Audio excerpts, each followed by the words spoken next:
Dan? Dan. Do you have a second just to chat? Is there anything you can tell us coming out of this day's meeting? You can't talk about what they say. Yes, but can you talk to us about what other questions you might still have? Sorry, what? Could you talk to us just about what other questions you might still have coming out of this? Look, I think the questions we're all asking is what's next. You can't take back what's taken place. What do we do next, and what do we assume and understand the Israelis and Iranians were next? In the final analysis, we're here because we pull out of the JCPOA. The final analysis, that was diplomatic efforts. So we applaud those efforts now. It's really the only thing that's left to do. Are you satisfied with the briefing that you heard today? This was a better briefing than we typically get. Do you have a better sense of how much destruction there was and whether it... No, I'm on the Intel committee, so I didn't learn anything. Did they give you any update on whether or not the centrifuge was moved or the status? That's the kind of detail I can't give in these circumstances, but it's obviously an issue of concern. Did the leak come up at all? Potential for another strike? There was obvious admonitions. You can't leak stuff.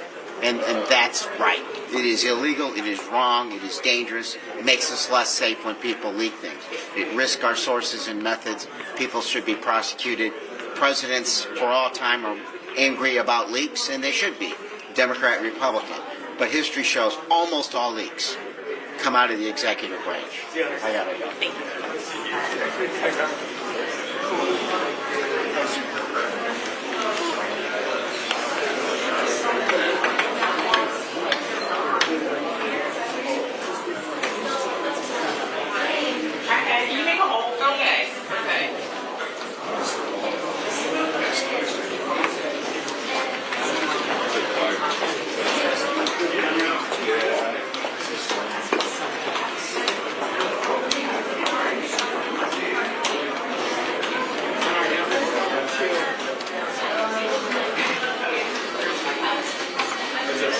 Speaker's coming, guys.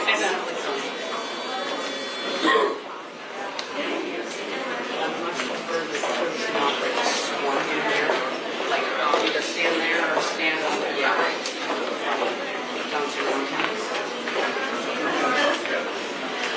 Speaker Johnson, can we get this can over here? Yes, sir. Can you tell us, were you satisfied with the briefing? Yeah, today? let me give you some thoughts about what just transpired in there this morning. We talked about how historic and fateful these moments are. This is a historic time that we live in, and this has been an incredible 2 weeks. Of course, it began with Israel's strikes that were targeted against Iran's nuclear and ballistic missile programs. They eliminated nearly the entire top echelon of Iran's military command and nuclear scientists. And then, of course, this past weekend, the United States acted as we needed to act, and we had our military forces, of course, strike the heart of Iran's nuclear weapons program. We delivered a major setback that resulted then in a feeble face-saving response from Iran, and immediately thereafter a ceasefire agreement.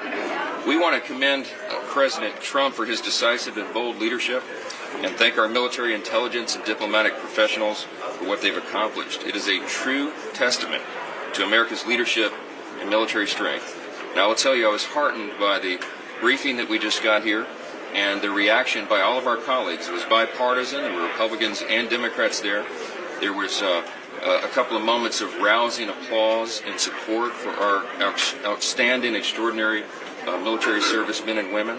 The pride that we all have as Americans, as the only nation on the face of the planet that is capable of this kind of decisive action. And again, as I said, it takes bold leadership to do so. The briefing today was thorough. I think very helpful for the members. They relayed very important information and answered a lot of the questions that were in the minds of members of the House here, and I know they did the same in the Senate yesterday. So we are blessed to be led by a cabinet of officials who are so good at their jobs, to have the acumen of an extraordinary chairman of the Joint Chiefs of Staff, General Kane, and all of the personnel that work there at the Pentagon and in the U.S. military. I'm very proud to be an American today. I think everyone should be. And what I will say next and what we expect, and one of the things that was discussed this morning, is that we now need Iran to engage with us in direct, good faith talks. negotiations, not through third parties, not through other countries. They need to sit down at the table with us and ensure that this peace is truly lasting. We're on the verge of a real peace in the Middle East for the first time in a long time. And that's because of the decisive leadership in the United States. Everyone around the world understands that. The president got a fantastic reception, as you know, at the NATO meeting, at the summit. And it is so encouraging to us that for the first time now, the other countries, NATO partners, are agreeing to commit 5% of their GDP to the fund to defend the peace around the world. The American people, American taxpayers cannot be leaned upon to carry everyone else any longer. We have to have and pursue an America First policy, and that means what is in America's interest. Of course, what has been done here was not just in America's interest, but in the interest of all peace-loving and people and free people around the world. So I have a couple of my great colleagues, our Majority Leader Steve Scalise here, and Brian Mast, who is the chair of one of our most important committees, our Foreign Affairs Committee. And if you want to have a few questions, I'm sure we can answer them. You called this a major setback for Iran's nuclear capabilities. Do you have a sense of how much uranium may have survived and how much was destroyed? What are you learning about that? We have a sense about that. Some of this is classified, but I will tell you that there was a CIA press release, I think it went out yesterday, and they concluded that, Iran, this is a quote, Iran's nuclear program has been severely damaged, unquote. I'll put that in layman's terms. I would say it's a substantial setback, and that was a first-hand, authoritative, and reliable account. That differs greatly from the low-confidence preliminary assessment that was leaked, sadly and dangerously, probably from this body, and we're going to get down to the bottom of that. But you can dismiss the low-level initial assessment, and you can rely upon what the CIA has said, because these are first-hand accounts. It is clear, everyone can see by the videos, that these massive ordnance penetrating bombs did the job. And I think their key facilities have been disabled, and I think Iran is now a long time away from doing what they might have done before this very successful operation. Did they rule out the potential for any restrikes? I'm not sure how much of that's classified, and I shouldn't be getting into that today. But we are very encouraged about the situation and where it stands. We're very encouraged. I think the greatest evidence that we have of the effectiveness of this mission was that Iran came immediately and was willing to engage in a ceasefire agreement. That would have been unthinkable just a few weeks back. So it's a very good thing for the whole world. On the topic of Do you believe that the president needs to strike a deal with Iran, have something in writing there moving forward? Well, look, I think that's the next logical step. I mean, we will do what is necessary to maintain the peace, but it is in Iran's interest and, of course, in the world's interest for them to come to the table in good faith and make an agreement. That would be good for the entire region. We have peace in the Middle East, and that is a big step towards peace around the globe. on the big beautiful bill, has the Senate, have you talked to the Senate yet on when they will hold their vote and when the House will get a chance? I was in the Oval Office with Leader Thune as recently as early evening yesterday with the president. We had a long discussion about this and where the bill stands in its status, and we are very, very close. And Leader Thune has confidence that they could get the job done by this weekend, and we certainly are hopeful for that. We would still like to meet that July 4th self-imposed deadline, and the president likes that idea. I certainly like that idea, and so does Leader Thune. So we're in a wait-and-see posture in the House right here, and we'll see what happens. So we're ready to act. Comfortable with the Islamophobic sort of tropes that some of your members are using? Thanks, guys.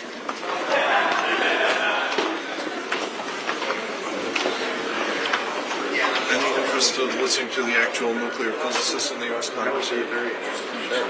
Okay. So I'm Congressman Bill Foster. I'm a PhD physicist. Worked for 25 years at Fermi National Accelerator Lab, designing giant particle accelerators. I know this technology pretty well. I was very disappointed that we learned very little about the high inventory of high-enriched uranium, 60% enriched uranium, and its whereabouts, and what that meant for the breakout time to Iran's first nuclear device. There is, I think, frankly, very over-optimistic portrayal of what was and was not accomplished by this mission, because we do not have understanding and control of where all of that material is. I remind everyone that the 60% enriched material, while not weapons grade, is weapons usable. The Hiroshima device used a mixture of 50% and higher enriched uranium and worked pretty well. And it is well known by thousands of physicists around the world. The physics of a simple gun-type device, almost all of the components there require no special nuclear materials. The conversion of the 60% enriched materials, first to green salt and then to metal, casting it into parts, is all documented on the Wikipedia pages of Little Boy. If you look up that article, you will see, unfortunately, just how straightforward it is to make such a device. And I was disappointed that we did not see that the goal of this mission from the start was to secure or destroy that material. That's where they're hiding the ball, and that's what we have to keep our eyes on. The president says it's all beneath all this rubble. Would you expect to see radiation levels or something like that if this had been damaged or destroyed? Not necessarily. For technical reasons, I can't talk about it. But you have to understand that this inventory, we're talking about 20 or 30 scuba tanks full of material, where any 2 or so of those scuba tanks provide enough material for a first nuclear. That is what we're trying to understand, where the location is and the disposition in a situation where the intelligence may or may not be complete. When the president says it's very difficult to move that stuff, do you buy that, or do you think that those are the type of tanks that could have been moved out? To the extent that he was listening to competent technical people when he made that statement, he must have been referring to things like centrifuges and other infrastructure. The UF-6, as conventionally transported, is in cylinders that you can see exactly what they look like and are not hard to transport through a number of means. Safe to transport? Yes. If there's not certainty that uranium was destroyed, are you worried that there will be additional strikes in order to complete the mission? If we can somehow guarantee that we have secured or destroyed that material, the world will be a safer place.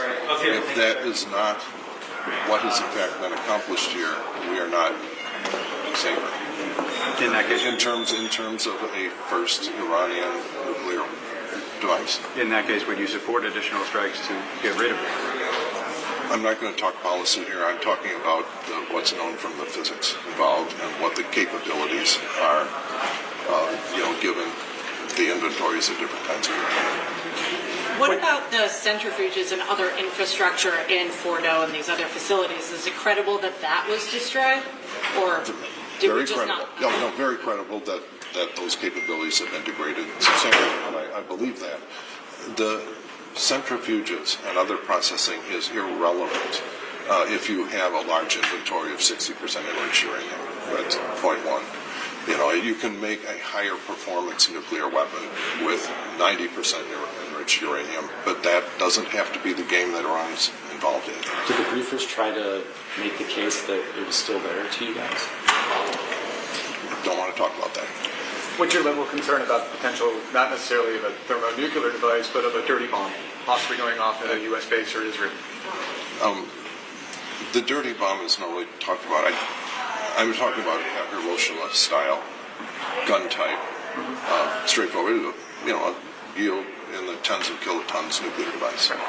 So when you say that material should be destroyed, how does one destroy that material? You can disperse it enough that it's unusable. UF-6 is very reactive. If you just let it loose in a cave, it will find something to bind up with. And so, it's possible to recover it with a very extensive effort, but that would be a different ballgame than just getting your hands on a couple cylinders of the pressurized UF-6. What do you believe needs to happen next after this? I think that we have to understand the leverage that the Iranians and the free world have, and to engage in serious negotiations with the Iranians about putting a permanent lid on their nuclear program, starting with getting IEA surveillance on our entire inventory of 60% enriched uranium. You talked at the outset about how this wouldn't have happened if the JPCOA hadn't fallen apart. Yeah, I think, frankly, that the game was lost when President Trump withdrew from the JCPOA. Under the JCPOA, we had very strict limits and enforced limits on their inventory of enriched uranium at different levels. And when that was lost, the game was lost. And now we're in a situation where they have very large inventories of quite significantly enriched uranium. And unfortunately, that implies a very small breakout time to a first nuclear device. Under the JCPOA, and I spent many hours in the SCIF looking at different breakout scenarios. The fundamental representation there was that there was a 1-year breakout time. If the Iranians kicked the inspectors out with the equipment that they were allowed to have, it would still take them a year. Okay, and now we're in a situation where it's days. All right, it was days prior to the strike, but they nonetheless have already used that equipment to make a very large inventory of 60% enriched uranium, and that's the situation we're in. So if the uranium was not destroyed, they still have that capability to break out a bomb in a few days? In a very brief period. What's your level of concern about that? Enormous. What's a very short level of time? It depends on how much work they've already done. If you look at what was done to build the Hiroshima little boy bomb, almost all of it could be done in a small artillery shop. And there are a lot of that kind of capability all around Iran. You don't need bomb physicists at this point. You need engineers. You need machinists. You need technicians. The physics is known. What did you make when Israel targeted all those nuclear scientists? That was important. That had a large impact on their capability going forward. Not so much on the breakout time. Thank you, sir. All right. Thank you. Thank you, sir. Thank you. Let's see, if you need to contact my press, it's grace.bouton@mail.ls.gov. Congressman Bill Foster, the PhD physicist. We can tell by the time. It's kind of embarrassing. Where's plutonium on it? Because, obviously, it's got the atomic weight of indium wrong, Does it really? So you walk down the street, people will point at you and laugh, It's really... So it is a joke time. It's embarrassing. It's a gift. Just embrace the It's a gift, so I kind of have to wear it. Sure, I have to ask, do you wear that tie all the time or just periodically? Boo. Get out. Get out. Die swinging. That's a wrap. Nobody else in there. Oh, we have someone coming.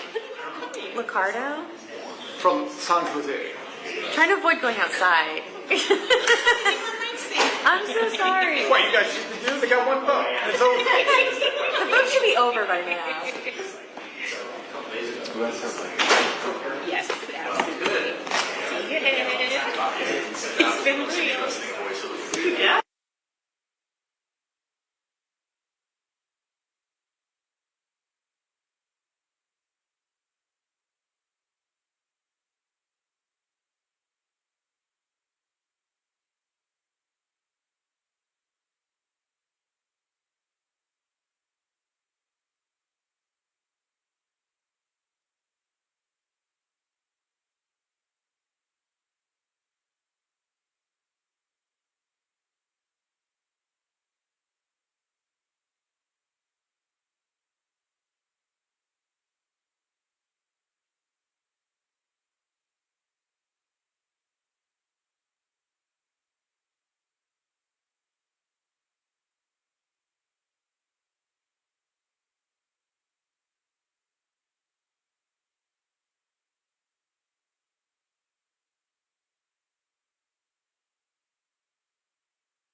capabilities in order for the president to do this without congressional authorization. And what was briefed to Congress today is massively different than what has been told to Congress over the last year, up until a month ago, about both Iranian capabilities and Iranian intent. Are you convinced that Iran's nuclear facilities have been completely destroyed, obliterated, whatever the administration is using? No, I'm not convinced of that whatsoever. Numerous words have been used. In fact, they said, pick your adjective. Well, adjectives and words actually matter. They have different meanings, and they mean vastly different things, and they have not actually settled on a definition in what they claim the results of the strike were. So we'd like to see that. We've been told that there are still additional reports that have not been provided to Congress. So show the report. With a real battle damage assessment, please stand up so we can make that assessment and see what the results were. But I just want to underscore the fact that military success, even if it happened, does not make it okay for them to violate the Constitution and not seek congressional authorization. And the reason is some missions are successful and some are not. But it's the United States Congress that has the authority to determine when to take offensive military action, not the president. What about the topic of the DNI leak? Did that come up at all? And some people have insinuated that it could have came from Congress. What's your reaction? I have no information about where it would have come from. I think that's massive conjecture that it came from Congress. It very well may have, but there's been bipartisan and resounding condemnation of that. Any leak is unacceptable. Whether it's President Trump keeping classified documents in his bathroom, or Secretary Hegseth putting classified operational war plans on Signal, it's never okay, and certainly not in this instance either. Thank you, Dr. Okay, thank you. Thanks for your time.